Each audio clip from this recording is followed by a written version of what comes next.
Hey, what's up, everyone? This is John with the Dental Assistant Nerds podcast. And of course, we have our co host, Amanda. Hi, everyone. Welcome. Thank you for listening. Yeah, thanks everyone for joining us. If you happen to catch the last episode, we were talking about interviews. So next, we're going to dive into the working interview. Dun dun dun.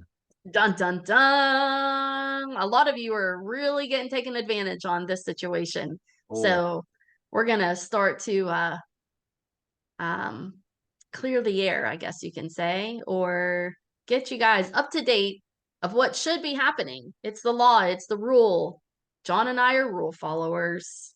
We're yeah. those nerdy kids of life. We like rules and we want people to follow the rules. Why people cannot drives us both absolutely crazy. So, what are the rules? What should you be doing? What should your office be doing? And being prepared and making sure that you're being compensated for your time. Yeah. So let's say interview went great. Now it's suggested, hey, we'd like you to come back and do a working interview. You're all for it because you want to, sample, make sure you're happy. So whether it's discussed in person at the end of the interview or you get a phone call later, what do we want to do, Amanda? Well, we want to make sure two things. My first question is this a job shadowing? Am I just coming in for an observation Am I for getting a me tour? Am to I getting a get tour? a Am I finding out like where the refrigerator is? yeah, am I just kind of following the doctor around? This gives you, the flow of the practice. Then I like to look at the schedule. How is this a typical day of scheduled? Or am I actually working? Am I going to be hands-on? Am I suctioning? Am I doing sterilization? Am I assisting the doctor? So Keyword work. work, working interview. If we are in a career field, we are more than likely, I'm having a blank of the name, the guy that owns the Tesla dealership. Oh, Elon Musk. We're not Elon Musk, and we're probably volunteering our time because we have umpteen billions dollars. We're there for a paycheck. That's why we're there. We're there for a working interview. Also, work equals pay. So, shadowing It or is working, illegal. It is illegal to work for free. correct. Let's repeat that again. It is illegal to work for free. Yeah. So, whether you're a dental assistant, hygienist, or if you're a doctor and a staff listening to this across the country, you should be compensating those individuals coming to your practice and doing a working interview. Yeah, So, regardless of how you want to spin it to the potential employee that, hey, this is a great opportunity, you should do this without pay, whatever you think that it is that you offer. I mean, maybe you're the world's greatest employer and you feel like 2 hours hanging out with you is like hanging out with Warren Buffett. That's not the case. Okay. So not the case. that's not what's happening here. Like you are having someone come in and actual provide a service. Yeah. So, if I'm coming in, I want to know what time I'm coming in. That's my next question. Am I shadowing? Am I working? Number two, what is the time frame that you want me to be there? Am I coming in from 8 to 12? Am I coming in from 9 to 2? Am I working your schedule, which is 9 to 5?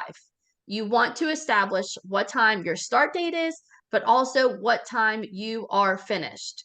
I personally am a planner. We all have a life outside of work, even if you work full time, part time, casual, whatever it may be. It sets a boundary as well. If we do not set a boundary in our life, whether it's our career or in our personal life, then people just tend to take advantage of us. So, if I am there from 9 to 12 because they take lunch from 12 to 1, then I will be happy to be there from 9 to 12, maybe even 12:15 if they run over and I can help clean up at the end of the day. It in that lunchtime, then if that doctor says, let's discuss your time, I'm still getting paid. If I was physically in that office discussing the position, whatnot, till 1 o'clock, then I am going to be expected to be paid from 9 to 1. So, time to be there and time you're going to be finished. Because the last thing you want to do is get there and, the office being the doctor say, oh, we'll just see how it goes. Well, see how it goes. It's 2 hours in. You've seen I don't know, 2 patients or 10 patients, and you're like, "Ah, it looks like I'm gonna be here all day. I didn't pack a lunch, and it doesn't look like they take a lunch, and it doesn't look like they're probably gonna buy me lunch, so now I'm gonna be starving when I leave here at 5 o'clock." So just so Angry. many yeah, Grr. that's one of the questions John's did not say. I was surprised in the last podcast of some of the questions he's asking. I personally do not want an hour lunch. I think it's a waste of time. Uh, I would rather work, maybe a half hour lunch unpaid. But if I have to take an unpaid day hour in the middle of my day, I'm not interested in the job. John wants his lunch break. Yeah, I'm good with 45 minutes, honestly. Like, I don't need an hour. I find if I have an hour, next thing you know, I'm sitting down at I'm gonna throw out a shameless plug here to someone, Applebee's, for example, and I'm dropping 25 bills on a lunch that I do not need, you know. Correct. 45 minutes is perfect because a lot of times, very, very rarely do you actually get done on the time of. And now, I'm constantly getting a half hour lunch, but I'm lucky if I'm getting 13 to 15 minutes of it because we're working in the lunch. Now I'm going back, slamming this sandwich and potato chips, and I'm back on the floor.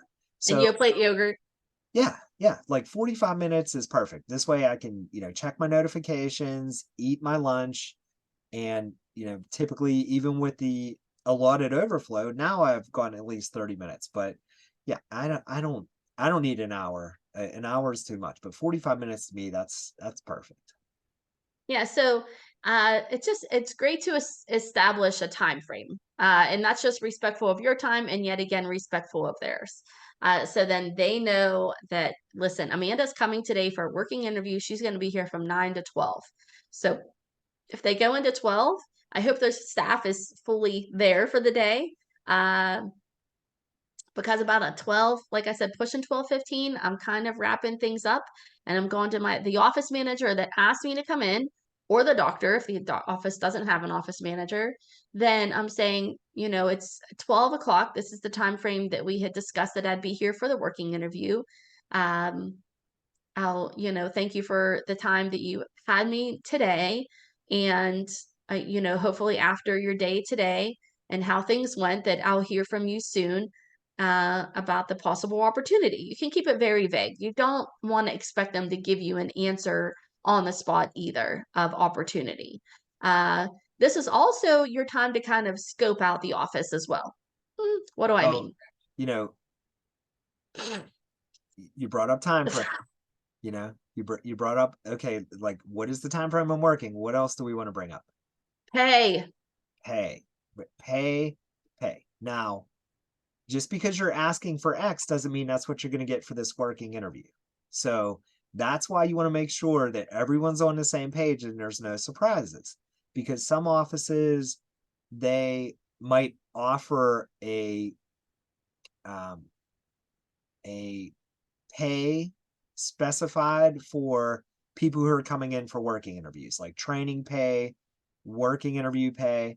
So if you're asking for 25 and they say, oh, well, we only pay 20 for, X, that's why you don't want to be caught off guard. But the key is you want to make sure that you've established something prior to coming in that day. So Amanda said, bring up the time, bring up the pay. We hear so many stories of people never asked these questions. They didn't know. I mean, some people are naive to think they're going to be taken care of. They simply don't know. And unfortunately, now it's kind of the end of the day. You're kind of hanging around. You're like, oh, this is awkward. who's going to write me a check? Yeah. Yeah. Or Yeah. what's and it is awkward. And I remember a point in my career that I was intimidated and I would have never brought it up because I would have just been like, I guess, Yeah. It it's was a a good great experience. opportunity. Good It's a experience. good experience. Bing, bing, bing, bing, bing. Those days are over for us. And I understand that everybody's personality is different and it takes time and it takes a little bit more confidence. And it just takes experience over years that you become, no, no, no, not in Amanda and John's world. This is not happening. I will sit So, outside that door until I get the paycheck. so if I'm asking the time, yes, I'd love to come in for a working interview. What time would you like to meet me there? 9 to 12? Great. what is the hourly rate that you offer people coming in for a working interview? If I'm asking, like John said, 25, 30, whatever, 22, whatever it is, hourly rate, um, and they come at you and say, well, our working interview fee is only 15. Let's say they go way low. Or they Let's be say, honest. we don't pay. We don't pay, I'm not interested. Um, I'm only interested in a working interview if I can get paid for my time that I'm willing to give you. Uh, so it's still someone's life, still, walking away from something in their home, maybe even their full-time job that they're walking away from that they yet again might not have PTO time to cover their time.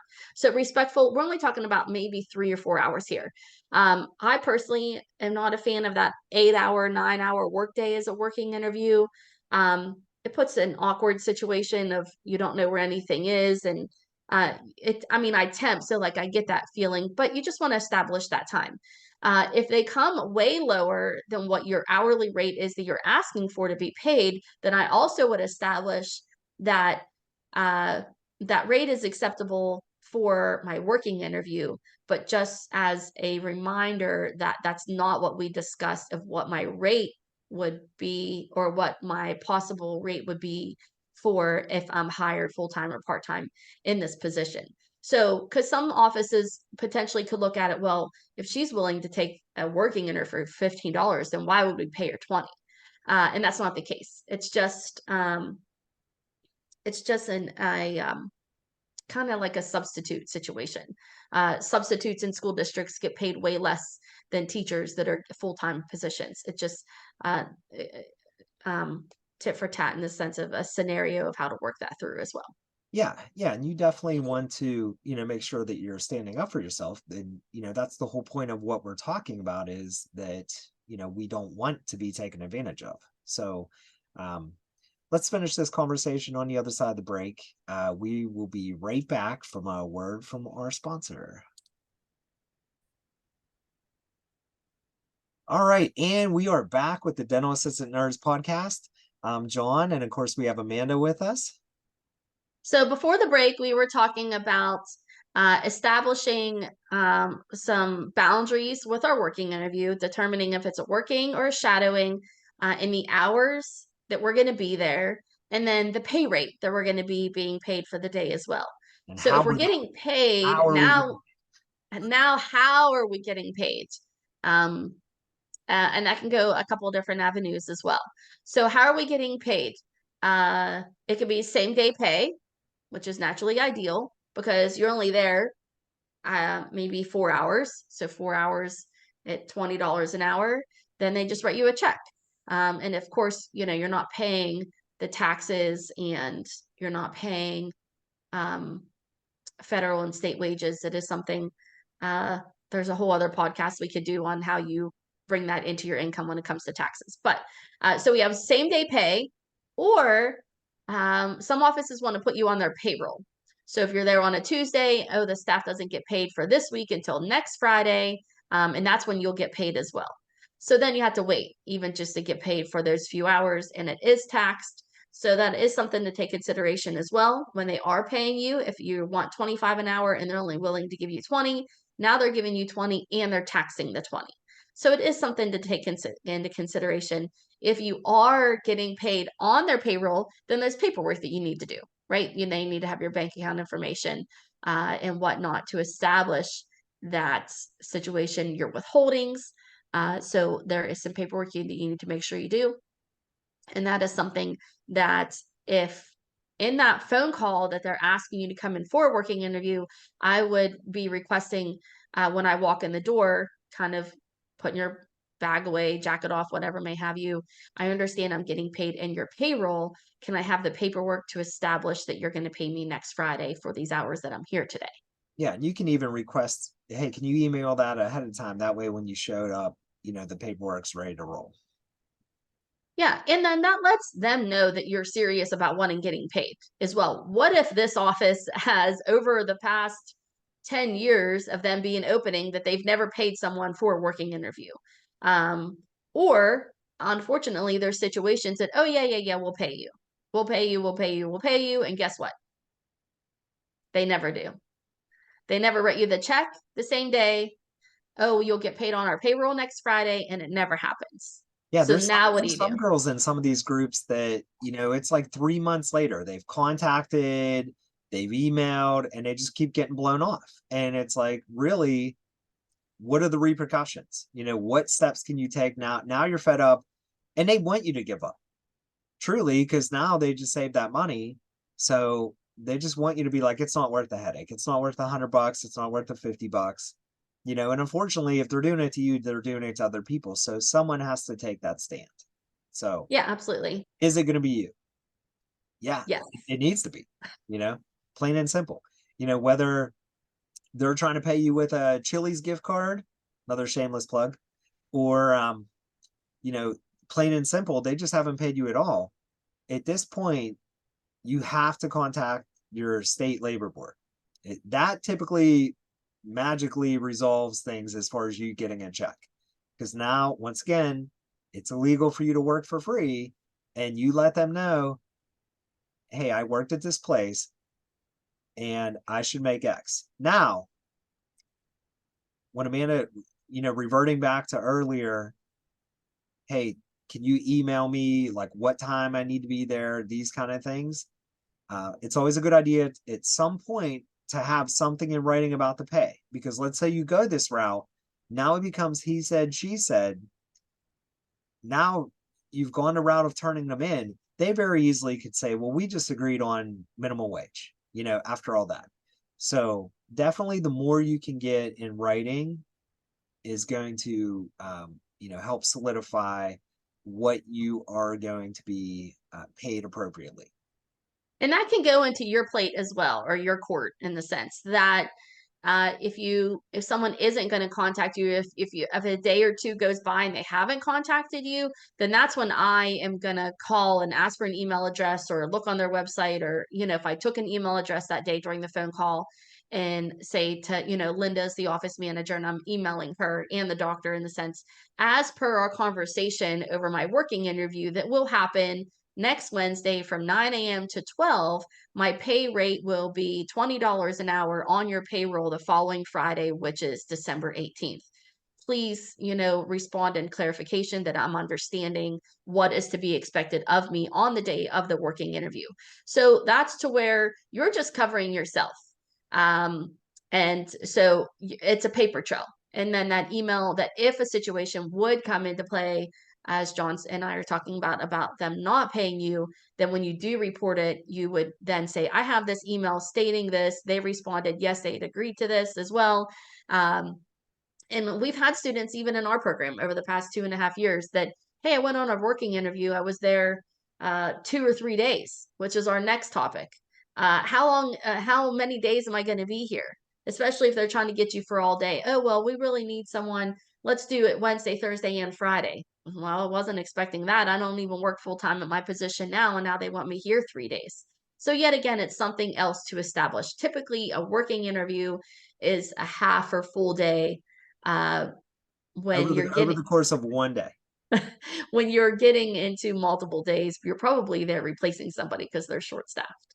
Yeah, you're probably just coverage, someone's on vacation, so it's not even a real job opportunity. So that's what you want to keep in mind too, is, if you're feeling there's some red flags, there's probably a reason why, your tummy's fluttering a little bit the wrong way. Um, And if I'm there for multiple days, I'm definitely not taking a pay cut. yeah, If I want 20 and now they're offering 15 for that working interview, I'm not working for $15 for that working interview. yeah. When it's a 3-day working interview. No, I'm here all day for 3 days. I want my full rate.